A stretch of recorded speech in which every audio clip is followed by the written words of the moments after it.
오늘의 사회 이슈를 김민정 기자가 종합해드립니다. 오늘의 이슈 포커스 김민정입니다. 중국 어선이 한국 해경정을 침몰시킨 사건을 둘러싸고 한중 양국이 팽팽하게 맞서고 있습니다. 외교부는 우리 해경이 사용한 추적권은 한중 양국이 모두 가입한 유엔 해양법 협약상 허용한 권리라며 이번 사건을 중국 어선의 공권력 도전 행위라고 규탄했습니다.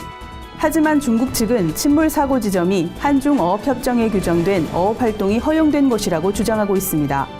우리 해경은 앞으로 중국 어선의 불법 조업에 대해 필요하면 함포 사격과 선체 충격으로 강력하게 대응하고 도주할 경우 공해상까지 추적해 검거한다는 방침입니다. 국민권익위원회가 공직자 간 경조사비 수수에 관한 매뉴얼 수정을 검토하겠다고 밝혔습니다. 직무 관련성이 있더라도 10만 원 이하는 주고받기가 가능하도록 한 건데요. 현재 청탁금지법 제8조 2항에는 직무 관련성이 있는 관계라면 대가성 여부를 불문하고 10만 원 이하의 경조사비라도 제재 대상이 될 수 있다고 규정하고 있습니다. 이에 대해 권익위 관계자는 경조사비 부분은 공직 내부가 아닌 외부인으로부터의 수수가 문제였다며 전통적인 미풍양속까지 해치는 것은 법 취지와 맞지 않는다고 했는데요. 향후 논란은 계속될 것으로 보입니다.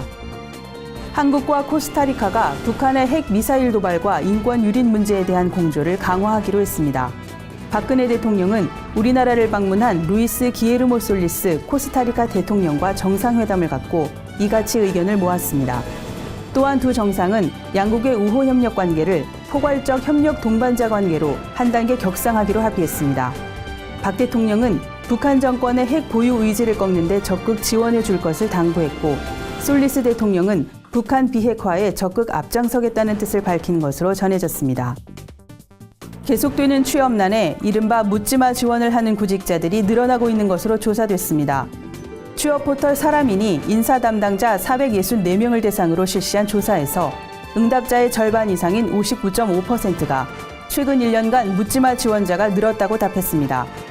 전체 지원자 중 묻지마 지원자의 비율은 평균 41%로 집계됐습니다.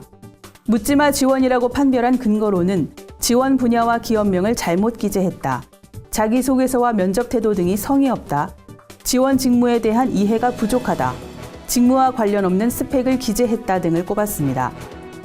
이번 20대 국회의 첫 국정감사가 최악의 평가를 받았습니다.